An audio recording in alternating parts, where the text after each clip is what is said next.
So our final speaker before the panel discussion about AI is Hiba Hassan.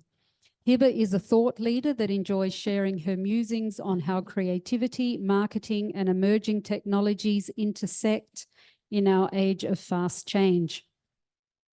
She has 14 years of experience in the creative and communications field, ranging from working in renowned international agencies, including Wunderman Thompson, Grey Group, and Horizon FCB. And currently, she is the head of design and visual communication at SAE Institute in Dubai. Please welcome Hiba, who will exercise your creative thinking skills. Hello, Hiba. Hi, can you guys hear me? Hi, yes, we can. Thank you. Yes. Excellent. So I'm just gonna ask the attendees. I'm sorry for people on campus. Do participate with the workshop. And people online, we just enabled the chat. So can I have a hi on the chat, please, so that you can we can see if you can engage, because it's really fun if you actually participate and engage with the session. So the chat is now enabled. Can you please just say hi?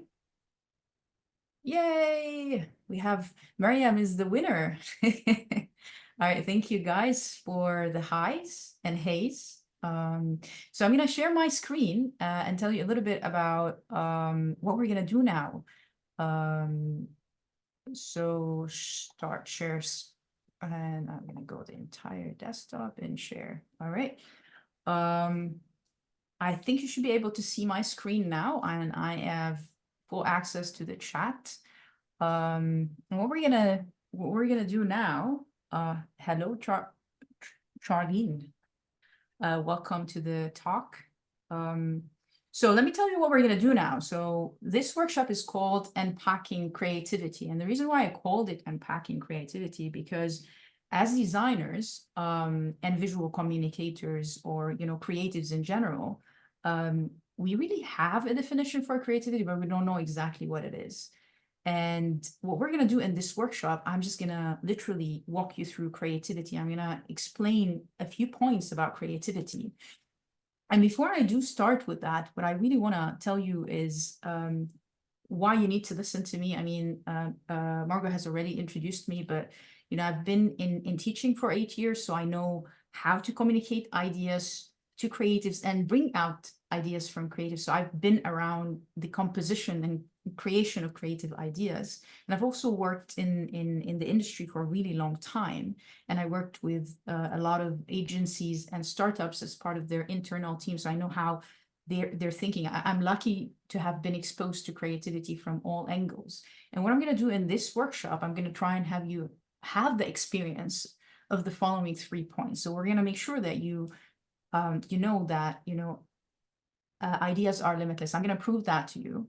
I'm also going to tell you that creativity is natural to our human mind. I'm also going to do an exercise with you guys so that you understand that and experience that, more importantly. And then that generating creative ideas is not very difficult. It just needs a lot of practice. It's like a muscle that needs flexing. So to start off, we're going to start with a baseline of what creativity is, right? Can someone just type down a definition of creativity? I mean, we're all creatives here, so can someone just jot down some definitions of what they think creativity is?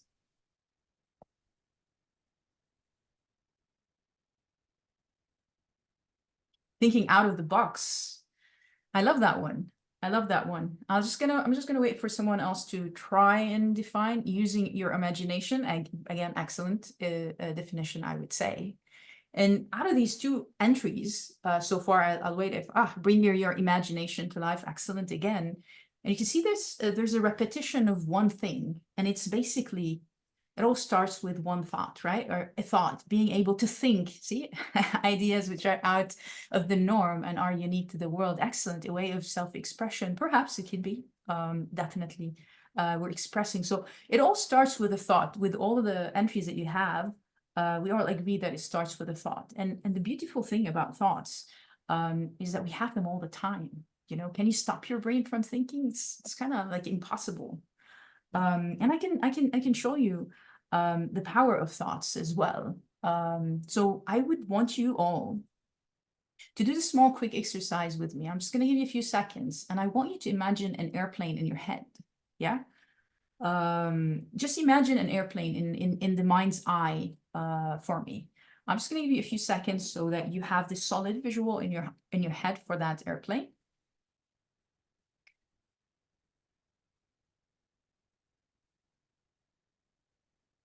And then I'm going to ask you a question.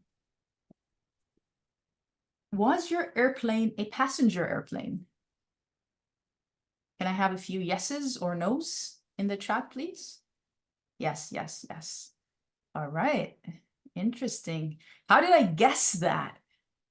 Ah, we had a your. I'd assume that maybe a no. Wow, a lot of yeses.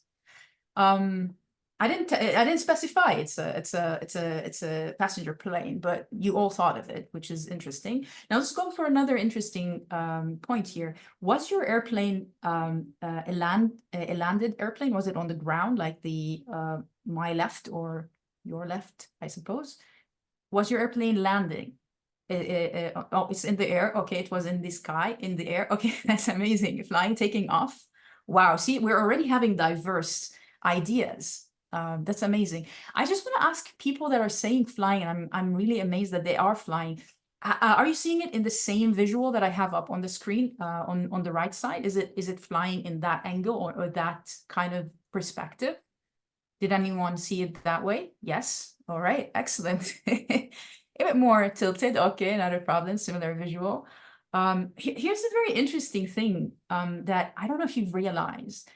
We personally, firsthand, will never ever see an airplane like this. I mean, unless we're skydiving. And even skydiving is very dangerous because planes don't get that close to each other, right? But we have that visual embedded in our minds because of secondary experiences. So a drone has taken a picture of it in a movie. It has been taken, and we have seen that image in our mind. Seen that image in our life, and it has been embedded in our minds. Versus the most common airplane that we actually experience is it on the ground, and not all of us have imagined it on the ground. And this shows you the importance of ideas, of thoughts. So when I give you a thought, an airplane, we had people thinking it's a passenger airplane. Perhaps if you thought it is not. We also thought of it landing or taking off, or it's already parked on the floor or on the ground, which is the most common scenario, which not all of you have, which is really interesting. And seeing it in angles that we didn't even experience firsthand. And this diversity all came from the idea of a plane. And I haven't even started asking was it a sunset? Was it raining? Was it cloudy? Was it a clear sky? So there's plenty of ideas that were generated from that just simple word. And this is my first point. The same thought can turn into limitless ideas. The more details we go into, the more different our ideas will be. So that's my first point. Now I understand some of you are going to be like, okay, Hiba, great, the limitless ideas, but you know, not all of them are creative ones, right? It's an airplane, you know, a landing one, taking off. What's the interesting part of that? And here's where I want you to go with me on another journey of imagination. So let's do one more time. Let's do another imagination exercise. And let's dive into this other thought project. So let us imagine a rooster. Okay, so we're going to imagine a rooster. I'm going to be more specific at this point. On a fence, all right, in a farm. So I want you to imagine a rooster, right, on a fence, okay, in a farm. So I'm going to give you a few seconds to have the solid visual in your mind. And if you do have the visual in your mind, I am gonna ask you, because I'm very curious, have you actually been on a farm and seen an actual rooster? Do you have that first-hand experience? Personally, I haven't seen a rooster in a farm, but I have been on a farm. So we have a mixed answers here. All right. Cool. So I'm assuming we all have the image in our head. So I'm going to go to the next slide. And I'm going to ask you, this was quite similar to what you have thought of, yes or no? Be a little bit flexible with the angle and the weather, but is that something similar to what you have in mind, seen? We have a few yeses, kind of, no's, not really, no. All right. Cool. But do we agree that this is a good representation of uh, from a higher angle? Okay. I don't see the farm. But you see the fence, perhaps. But let's not go into too much depth of the idea, because we just proved in the first point that if we keep going deeper and deeper, the diversity of our ideas are going to go drastically, you know, to infinity, if I might say. But if we look at this visual, is there anything particularly creative about it? I mean, some of you have been on a farm, some of you have not. We can base our experience of what we see on TV and TV shows. But is there anything particularly interesting about this?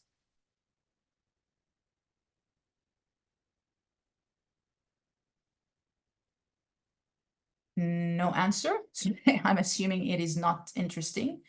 And I don't blame you to be, yeah, exactly. It could be. I don't blame you, because literally I told you the story of I told you a lot of information about the rooster. I told you it's standing on a fence and on a farm. So I kind of give you a mini story. Like I gave you very little space for your brain to think about why is a rooster in a farm, because obviously that's where they are meant to be, right? So I didn't give you a lot of flexibility to think, and I gave you most of the answers because it's a rooster on a farm and standing on a fence. It's such a mundane thing, but I can make it into an interesting scene just by telling you perhaps the rooster is purple. Now, my question to you now, and I wish I could see your faces, but I'm going to rely on the chat a little bit more. Aren't you wondering why it's purple? Who's wondering why it's purple? No one's wondering why it's purple? Me? Okay, cool. Thank you, Parvati. Ah, there's more people joining the curiosity bunch. It looks cool. Okay. Brianna likes the purple rooster. It was funny. Okay, cool. Nice. A rave rooster, perhaps. Because of the sunlight. Yeah, okay, so we're starting to the brain is starting to answer why. Whether we think it's cool, we think it's a rave rooster, it's because of the sunset. It's a concert. See, the brain is trying to make sense of this, and we're curious, and we are curious. And here is where I really, really want you guys to be. I really wish I could see your faces at the moment when I show you why it's purple. Yeah, that's amazing creativity. Yeah, but thank you Mariam, for conveying what Maria says, and please watch her face when I tell you it's purple because it's an ad for a Cadbury chocolate. And at this moment, if you notice your brain, and if you're sitting next to someone around you, she was close. Yeah, see, everyone seems satisfied, and I really wish I can see your faces right now. You're satisfied, but this is the interesting thing is, what does chocolate has to do with the rooster? There is no logic. There is no logic. But our brain, because it's curious to make sense, it connected the color purple in the chocolate to the rooster, right? And then that connection satisfied our brain, and we were like, yes, we figured it out. Yes, that's why it makes sense, but it does not make sense, right? And that's where the logic breaks. Now, someone would tell me, well, maybe because it's an Easter egg, maybe that is a better connection. But then, you know, roosters don't lay eggs, right? So then I have rooster, hen, egg, Easter bunny. then chocolate it's a very clunky connection. While it does look interesting and it can be a funny, advert or something, but the connection is not very solid. The most solid connection would probably be a purple cow, because the color purple will connect, and then the cow will have milk. Milk is used to create chocolate, and that's a connection. But it doesn't satisfy us very much, because it's not too much out of the ordinary except for the color purple, and because it still has a few steps in between. But out of this small exercise, we can easily go to point number 2 and say our brains love making sense of things. Knitting creative stories is natural to the human mind. And you can look at the chat itself, which is an amazing documentation of this thought processes that we're coming up with, right? We're thinking of, it's a rave. I love that idea. I'm going to quote you in future presentations, but we're creating stories to make sense of what we see. And when we found the most easiest connection, which was the color, we were so happy, although it was extremely illogical. And here's where we go into the second point. The shorter and the stronger and shorter the justification, the stronger the concept. And here's an interesting thing. So if we look at this ad, for example, first of all, it is different, right? It is shocking. It's not something I see all the time, a building on fire. And I see Burger King on there, and the connection is just flame grill, that's it, flame grill. And that's literally what Burger King stands for. And this advert, I think it was in 2018, it won the Grand Prix in Cannes Lions. And it's so impactful. I don't need to explain what it is. The connection is very close, and it's something that I don't see all the time. And obviously it won because it was effective and shocking.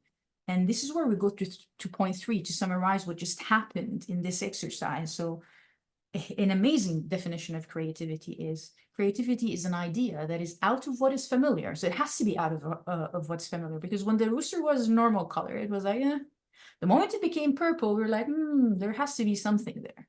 And the convincing justification of that difference makes the idea creative. If it is justifiable and it is logical and it is short, then the creative idea is great. It's amazing. Yeah. So keeping this in mind, this definition, so creativity is something different, right? But it's something justifiable. And the shorter the justification is, the more powerful the creativity is, for sure. Now, are you satisfied with this 2 experiments? Are you satisfied with this definition that we landed at?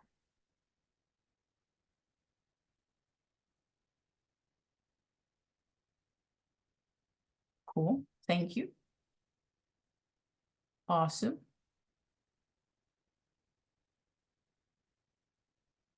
Anyone else want to say something? Are you blown away, or are you crying? Is your brain hurting?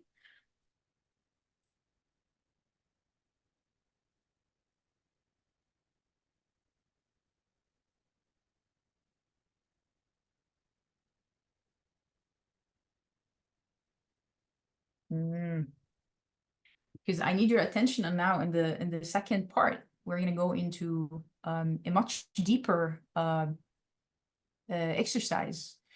We're going to do another small exercise, but this one we're going to take around 3 minutes to do.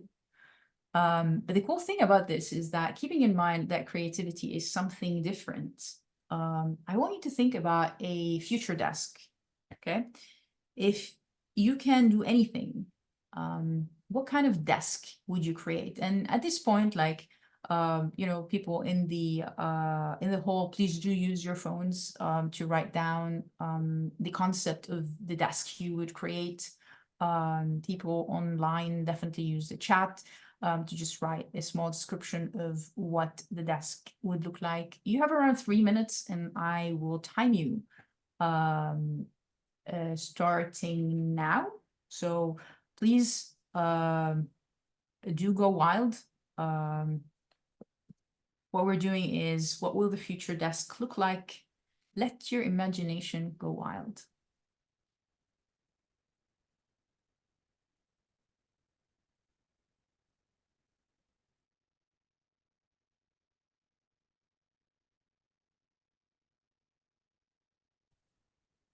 All right. I'm hoping that you guys have a good idea of a desk.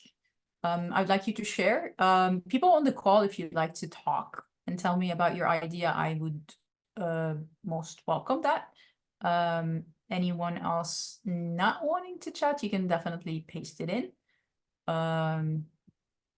Big walking desk with brain chip controls, and can morph into a coffee machine. I like. Nice.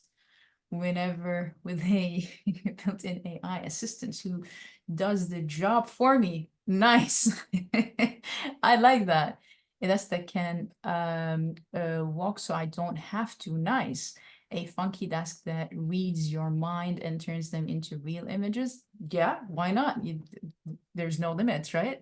I'm imagining a desk that has embedded feet and finger warmers with customizable lights, because my feet and hands are my feet and hands are always cold as well. I would definitely be a supporter of your desk. I can also scream at you when it senses that your feet and hands are cold. That takes a break. Okay, I'm screaming. Human scream. Imagine your mother yelling at you. That is innovation for sure. That has a big hologram. Nice. A hologram approach is always something that pops up, which you can write down notes, draw, and create mood boards. Nice. A huge desk which is attached to a large wall space and can rotate freely. Has a different setup of everything that you do, like eating, working, crafting, has robotic elements inside the wall. I really like that. I really like that, Fiza. I'm gonna read the last one and then we'll just talk a few pointers. With a tap on a ring, a virtually see-through panels that that basically a more advanced and large laptop interface, a huge workspace to multitask on different platforms. This works on the go, stability anytime with AI to help. I like all of these ideas and they're all viable, and I'm really happy that you guys went crazy. Sometimes when I run this with people that are not from creative backgrounds, they always stick to the basic desks. So thumbs up for creativity for sure. Now I'm not gonna read all of them, although like I still see like a table shaped like a G. Nice. So we're talking about actual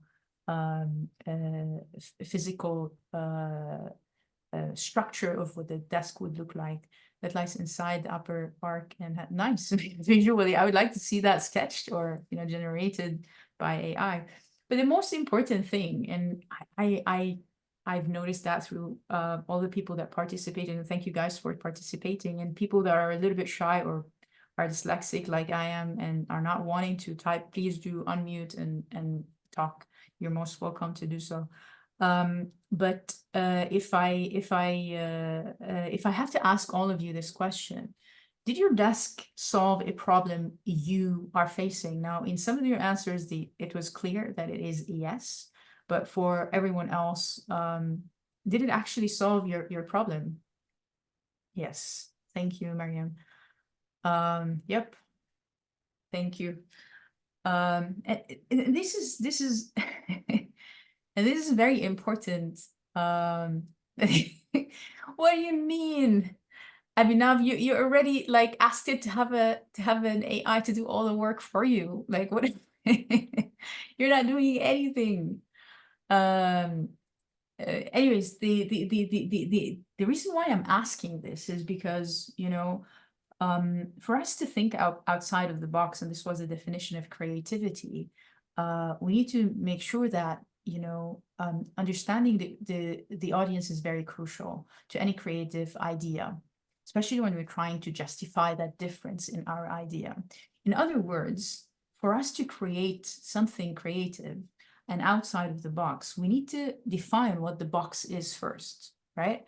And this is what your mind automatically did when I asked you, you could do anything possible. You started thinking of a box, and you created the box around your needs and what you needed, right?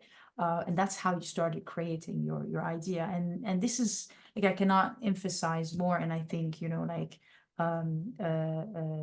any instructor in design would be like, you know, define your brief first before you start. And that is very important for any creative idea. And here's another question, like, did your desk have legs? I mean, a lot of ideas were there, but my question is, did your desk has legs, or did it float? Can you tell me in the chat which one was your desk? Did it have legs or float? Legs. Oh, we have some float desks. We have one legs. I'm just gonna wait till, no, it was connected to the wall. Yeah, I remember that one. It crawls, it had feet. Okay, cool. Float, that's the wall, legs, which is amazing. So some of us thought of a desk to extremes, where why do I need it to have legs? I could just move it around when I need it. Why does it even have a surface? Some of you didn't even have a surface. And someone even said, like, why need the desk? Maybe we don't need a desk. And it's still a valid idea. And this is where I really like to talk about this spectrum. This spectrum is what I call a spectrum of creativity. And the reason why I like to talk about it is because it kind of helps us plot the ideas we come up with. So we can talk about the box zone, outside of the box zone, and then the alien zone. Because remember, we want something, when we're talking about creativity, we want something that is different, right? But different enough that we can justify, but it's too different, it falls directly under the alien zone, which scares us, and we start like not wanting to be close to it, or be part of that idea or conversation.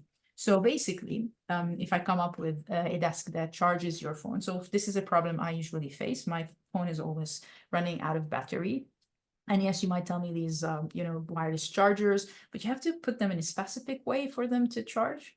So what I would like is a desk that, you know, regardless where I put my phone, it would charge it, right? Now, the interesting thing is this probably exists somewhere, which is just not very popular, probably not feasible to create. And it is an idea inside of the box, because it's not much of a difference. These technologies are kind of there. But then I can go and say, you know, I have a desk that hovers. I clutter a lot, for example, ADHD symptoms. So I can take my desk and lift it up, walk around, take it with me when I'm cooking. So floating desk is a really interesting idea. It is a little bit, you know, between the outside of the zone and the alien zone. And the reason why is because the execution of this is not very realistic, right? We do have drones that hover, but like their hovering time is very limited, and the sound is really not is not a thing that you would want to work around. So it's not really an outside of the box idea. It's a little bit more than outside of the box idea, because it's not very feasible. And then I can go and say, well, yeah, I agree with a person that said earlier, like, I don't really need a desk at all. Maybe it's just a chip in my mind, and I get everything done, combining a lot of your ideas that already existed, an AI assistant, a hologram, something I can touch and maybe project on a wall, and so on and so on. And that's obviously in the alien zone, because it's something that we're really far off from achieving that. And this is where I need to also emphasize another thing. This scale is there, yes, but it also shifts and changes depending on the scenario I'm talking about. Now, this scenario we plotted out is the realistic scenario of us being in this current, you know, a future, like future in a year or two, or I don't know, 5 perhaps, but not like in thousands of years. But this still could apply if I'm talking about, you know, like a fictional world. I want you to create a fictional world with a desk. Can you come up with something creative? Obviously, a desk that charges your phone in a fictional sci-fi world is like the most boring possible inside of the, like deep inside of the box idea. But then a floating box would be like, yeah, it's feasible. It's a sci-fi world, not even needing a desk altogether is still an amazing outside of the box idea. Because the reference of the spectrum we're talking about can absorb this creativity. I just want to ask you if this actually made sense. And if you have any questions about what I just said.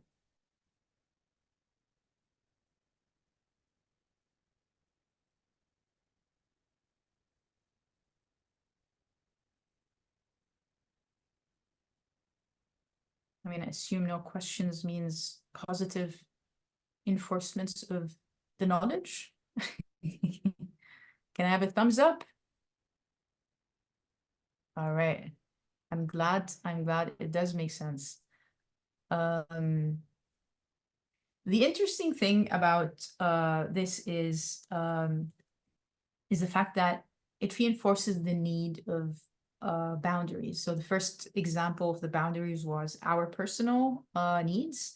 And then the second boundary was how far off the time period is, which society are we targeting, right? Who's the target audience in general? And these boundaries are very important in any creative idea generating. Now, keeping the idea of boundaries and the importance of boundaries in mind, now I want to go into our last exercise. And this one is going to hold so many boundaries and restraints. So what I want you to think of is a McDonald's kids meal gift. All right. And I'm going to give you 5 minutes and I'm going to time it. So this is your first restriction. You have to generate ideas in time, right? You're going to have to generate as many ideas that fit in a box. They must fit in a box, right? And they must fit for kids. So they have to be kids, fit in a box, and you have 5 minutes to generate ideas. Aim as high as you can. If you hit 50, you're excellent, which is around, I think, 60, I think 10 seconds an idea, give or take. No, don't write them here because you're gonna have to count them. Don't just use your phone, open your phone, notepad. That applies for people in the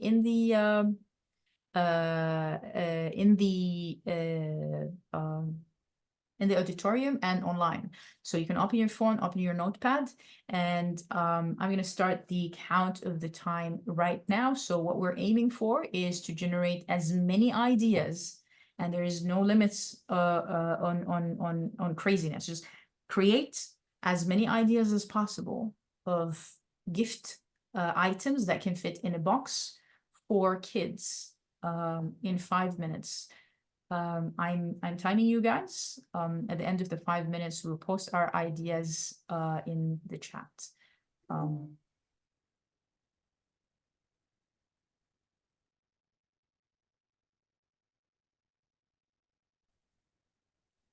All right, guys. I'm gonna start doing a countdown. So start pasting your answers, please. So if you can share your answers, that would be nice. If you pasted, but what I really would want you to do is count them. So I think this is time. So please drop your pens, which I don't think anyone has pens. Just surrender your thumbs. And please count your answers. I want you to count your answers. If you want to share some of them, by all means, do put the answers in the chats. But the most important thing is, can you please count how many items you were able to generate? Did you get 10? You have 10, excellent. You have 12, nice. You got 9, all right. Not bad. 10, good. 20, excellent, nice. That is really nice. Did anyone get 30? Did anyone get 30 or close to 30? Less than 10? Not a problem. 29, nice. 14, 10, that is amazing. All right, no, the reason why I made you do this exercise, regardless of what the answers are, the reason why I did this is because, you know, when you get a task that has so many restrictions in it, our brain doesn't like that. And it handles restrictions differently.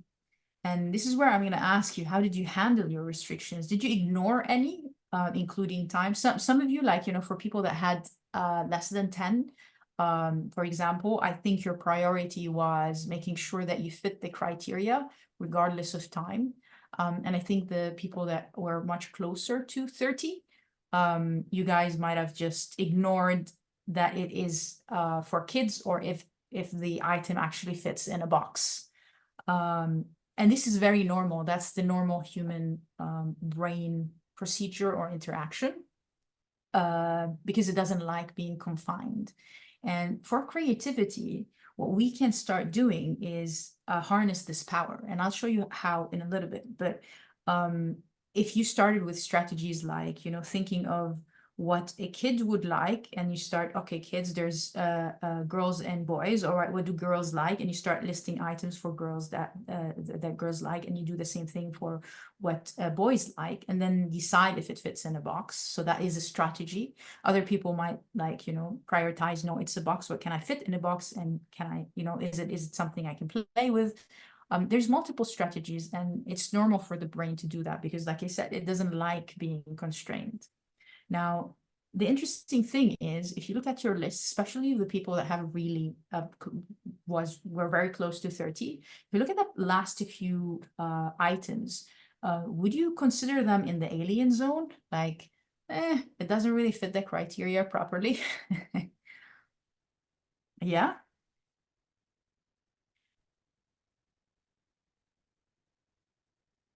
Because sometimes you look at things around you and start placing them in the list, because this is also another visual strategy. Now, what I want you to think about, and that's our last point of the presentation, is can we save any of these bad ideas or alien ideas?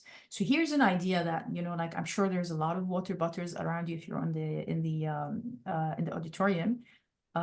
Water bottles might be something that you would write because you see it.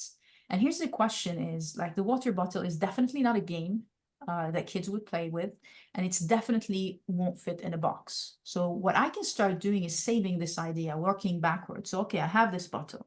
How can I make it fit in a box? You know, when you go camping, there's these retractable bottles. Then maybe that is a viable, you know, product. If I can compress it, remove the water off it, it's not heavy anymore. It'll fit in the McDonald's box, and it is retractable. So I solved that problem. And my other problem is it's not appealing to kids, right? Because it's not a game.